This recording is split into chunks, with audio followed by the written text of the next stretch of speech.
प्रकाश दीवान साहब आपसे करना चाहूँगा कि जिस तरीके से बाजार ने तेजी दिखाई है, आपका अनुभव क्या कहता है? ये क्या इशारा कर रहा है? लक्ष्मी जी नमस्कार। देखिए, जो बाजार में तेजी आई वो एक एक अनसर्टेनिटी के दौर से निकल के एक जिस जब वो ट्रम्प साहब के ट्रेड टैरिफ्स को हटाने की बात हुई या 90 दिन का जो एक पॉज़ देने की बात हुई, उससे एक राहत आई। उसके बाद मार्केट को एक स्ट्रेंथ मिली।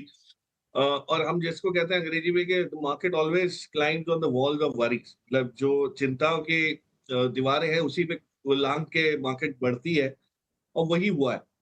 लेकिन इसमें 2-3 चीज़ें हैं कि जो जब गिरावट आई थी जो मार्च के महीने में, वो थोड़ी-सी अनएक्सपेक्टेडली ज़्यादा थी और बहुत जल्दी हो गई थी। मतलब आपने जब देखा कि 22,000 तक जो निफ्टी गई, वो बहुत जल्दी डैमेज हुआ था उसमें। तो वो थोड़ी-सी जो रिकवरी आई, जहाँ-जहाँ लोगों के पास कैश पोज़ीशंस थी, और एफआईआईज़ का जो रुख बदला हिंदुस्तान की तरफ, वो मेरे ख्याल से बहुत बड़ा एक वो है पिछले, खास करके पिछले 15-20 दिन के अंदर जो हम देख रहे हैं। तो मार्केट ने चाल जो चली है वो एक सेंटिमेंट रिवर्सल की चाल है। लेकिन फंडामेंटल रिवर्सल हुआ है कि नहीं, ये सवाल अभी भी अनआंसर्ड है, और मेरे हिसाब से अभी समय और लगेगा। तो मैं इतना बोल जी। सकता हूँ कि ये सारा मूव जो है जिस सेंटिमेंट के बेसिस पे चला है, फंडामेंटल अभी भी कोई खास चेंज हुए नहीं है, और ना इतनी जल्दी होने की उम्मीद भी है। फंडामेंटल चेंज नहीं हुए हैं ऐसा आप कह रहे हैं, तो इस फंडामेंटल का मतलब क्या आप मान रहे हैं? सो फंडामेंटल में देखिए, ट्रम्प टैरिफ्स का जो एक एक तलवार जो लटक रही थी, वो तलवार अभी भी लटक रही है, थोड़ी-सी ऊँची हो गई है। तो जो गर्दन तक आ गई थी उसकी जगह अब ये हुआ है कि थोड़े दिन बाद होगा।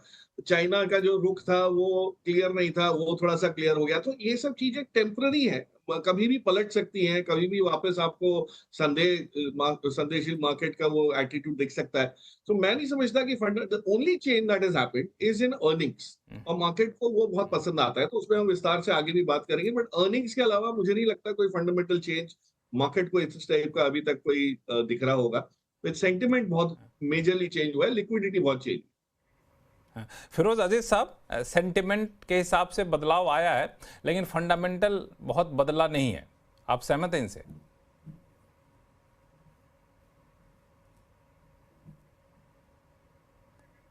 आप म्यूट पे हैं फिरोज साहब, अनम्यूट करें अपने आप को। सॉरी लक्ष्मण साहब, गुड इवनिंग। लक्ष्मण सर, मैं सहमत तो जरूर हूँ। फंडामेंटल इतनी जल्दी बदलते नहीं हैं। अगर आप रिजल्ट्स भी देखें तो निफ्टी की कंपनी के ऑलमोस्ट अबाउट 85% रिजल्ट्स आ चुके हैं। लास्ट क्वार्टर के ऑलमोस्ट 85% में 38 कंपनियों ने रिजल्ट दे दिए हैं। 245 रुपए की अर्निंग्स आई हैं, which is 5.2% growth over same quarter last year. तो ऐसी कोई भारी भरकम ग्रोथ नहीं आई है ये 38 कंपनियों की, अगर निफ्टी को एक अच्छा बैरोमीटर मानूं। स्मॉल कैप पे 128 कंपनियों ने रिजल्ट दे दिए हैं कल तक, और 1.6% की ग्रोथ आई है। बट मिड कैप में सरप्राइजिंगली 85 कंपनीज ने 150 कंपनियों में रिजल्ट दिए हैं, और 21% 21.5% की ग्रोथ आई है year on year same quarter. So point मैं ये कहना चाहूंगा कि मैं आपके शो पे था, 2 बार था लास्ट महीने 1.5 महीने में। तो दोनों ही बार जब मार्केट 22,000 पे थी, 22,500 पे थी, तो मैंने कहा था कि ये स्क्रीमिंग बाय है। ये स्क्रीमिंग बाय बहुत क्लियरली था, बिकॉज लोग ये भूल जाते हैं कि खबर खबर की जो पावर होती है वो खबर पे निर्भर नहीं करती है। खबर के पहले क्या हुआ मार्केट में उस पे निर्भर करती है। मैं विस्तार में समझाने की कोशिश करूंगा, if you have a couple of minutes. Hmm. तो क्या होता है कि जैसे आप खबर आई, लोग बड़े आश्चर्यचकित थे कि भाई मार्केट, ट्रम्प का ट्रेड वॉर हो गया, इंडिया पाकिस्तान की वो जंग छिड़ गई, फिर भी मार्केट गिर क्यों नहीं रही है? क्योंकि हम 4 लाख करोड़ एफआईआई को वापस कर चुके हैं इस प्रीटेक्स्ट में कि वैल्यूएशन ज्यादा थी। यही चीज सत्यम का जब केस ब्रेकआउट हुआ था ना सर, तो उस दिन हम्म। इतनी बड़ी कंपनी ने ये कहा था कि हमने एफडी रिसीट फ्रैच की है, तो 1% गिरी थी उस दिन सेंसेक्स निफ्टी, क्योंकि ऑलरेडी ग्लोबल फाइनेंशियल क्राइसिस के चलते हमने ऑलरेडी 18,000 की सेंसेक्स 10,700 पे आ गई थी। तो खबर पे निर्भर नहीं करता कि उसकी पावर कब है, वो खबर आती कब है, किस दौर के बाद आती है, उस पे निर्भर करता है कि वो खबर की पावर मार्केट को कितना नीचे ले जाएगी। So it was a screaming bye.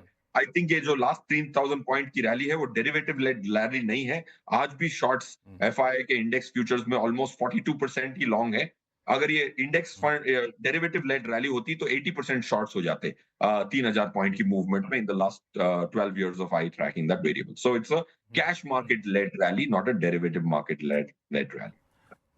तो बिल्कुल कैश की वजह से ये रैली आई है और फंडामेंटल अभी भी नहीं बदला है, लेकिन आपने एक बड़ी बात कही, फंडामेंटल इतना जल्दी बदलता भी नहीं है. गौरांग शाह साहब कुछ इसमें जोड़ेंगे आप, चूंकि जिस तरीके से रैली आई है उससे ऐसा लगता है कि पता नहीं वापस थोड़े बहुत ठंडा देखने को मिलेगा कि नहीं मिलेगा, कि अब पैसा लगा देने का समय ऐसा लोग सोचने लगे, तो उस पर आगे चल के बातचीत करूंगा. लेकिन ये रैली कितना सस्टेनेबल है?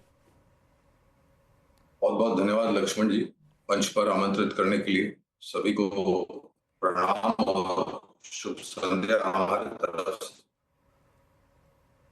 देखिए, अनिश्चितता ही बाजार का एक नियम होता है और जब अनिश्चितता हावी हो जाती है तो बाजार में उस तरीके की चाहता हूं जो अभी अभी माननीय दो अनुभव ने बातें बताई. तो मुझे लग रहा है कि स्थानीय परिस्थिति, जहां तक बाकी अन्य उभरते हुए बाजार है, हमारे यहाँ पर जो महंगाई दर के आंकड़े आए अनुमान से बहुत नीचे आए, सकारात्मक बात है. ब्याज दरों में कटौती आने वाले समय में प्रभावित होगी. हमें बिल्कुल लग रहा है कि काफी हद तक ये प्रभावित होगी और अच्छी खासी ब्याज दरों में कटौती आपको आने मिल सकती है. मौसम विभाग ने इस साल मेघराज का आशीर्वाद अबव नॉर्मल एवरेजेस रहेगा ऐसा अनुमान लगाया है. अगर ये अनुमान को सत्य मान के चलते हैं तो मेरे ख्याल से कृषि पैदावार जो है वो इस साल ऐतिहासिक स्तर पर होगी, नई ऊंचाई पर होगी, जिससे आपको और सहूलियत मिलेगी. खाने पीने की महंगाई दर और नीचे आ सकती है. नतीजों की जहां तक अभी तक बात हो रही, तो मेरे ख्याल से कुछ नतीजे अगले हफ्ते देना बाकी है. लेकिन मैं अगर तुलना करना चाहूं तीसरी तिमाही और चौथी तिमाही में, तो हमें ऐसा लग रहा है कि शायद रंग रुझान में चौथी तिमाही में थोड़ा बहुत बेहतर आंकड़े और परिस्थिति दिखाई दी. आसार क्या लगते हैं इस वित्तीय वर्ष की जो शुरुआत हुई है उसमें नतीजों में शायद सुधार की और उम्मीद और अपेक्षा हम रख सकते हैं. जहां तक रहा सवाल बाजार का, मेरे ख्याल से 2 अप्रैल में जो घोषणा हुई राष्ट्रपति ट्रंप के तरफ से, उसके पश्चात 7 अप्रैल को 21,800 के आसपास निफ्टी था, अगर मेरी याददाश्त सही है. तो वहां से हम आज खड़े हैं 15 मई, मेरे ख्याल से 15-16 मई के आसपास एक अच्छी खासी रिकवरी हमने आते हुए देखी बाजार में. क्या ये टिक पाएगी या नहीं, कहना बहुत मुश्किल होगा इस समय पर, क्योंकि परिस्थितियां भी ऐसी है. अब पता नहीं वो पड़ोसी देश क्या कर जाएगा, या फिर कल सुबह ट्रंप साहब को क्या सपने में आएगा और वो एक नया एग्जीक्यूटिव ऑर्डर साइन करेंगे. बहुत अनिश्चितता है, इसके लिए समय लगेगा. लेकिन हर बार मैंने एक चीज देखी है, जब कभी भी कठिन परिस्थिति आती है तो हम उस तरीके से प्रतिक्रिया देते नीचे जाते, लेकिन सबसे पहले उभरते भी हैं. ये आपने बड़ी बात कही, जब भी कठिन परिस्थितियां आती हैं तो हम लोग नीचे जाते हैं, लेकिन उभरते भी सबसे पहले हम हैं. अनुराग सिंह साहब, 2 बातें निकल कर आई. पहली बात तो एक फंडामेंटल बहुत कुछ बदला नहीं है, सेंटिमेंट ज़्यादा चेंज हुआ है. और दूसरा कि अभी हमारे गौरांग शाह साहब कह रहे थे कि ट्रंप साहब का खतरा अभी मंडरा ही रहा है, और प्रकाश दीवान जी भी ने कहा तलवार लटक रही है, लेकिन तलवार थोड़ी सी ऊंची हो गई है. हाँ, तो लक्ष्मण जी, ट्रंप का खतरा तो देखिए चलता रहेगा. ये तो 4 साल आपको न्यूज हाँ, मतलब ये इस पे आप यूज्ड टू हो जाइए, बिकॉज ये unpredictability is his policy, right. तो अभी जैसे उन्होंने 1-2 दिन पहले कह दिया कि मैं चाहता हूं टिम को कैसा, he just threw a salvo because India से नेगोशिएशंस अभी चल ही रहे हैं टैरिफ्स के, राइट. तो he just threw it out यार, देखिए मतलब वी हैव लेवरेज, राइट. तो वो तो आप एक तरफ में आप उसको रखिए. बट आई थिंक जब बड़ी इकोनॉमीज ग्रो करती हैं लक्ष्मण जी, तो fundamentally they grow on their base. जैसे चाइना की जब जैसे ग्रोथ हुई हमने 20-25-30 साल में देखी, तो उनका 90-95% कंजम्पशन उनकी बेस इकोनॉमी पर ही है. उसके अलावा फिर वो एक्सपोर्ट करते हैं.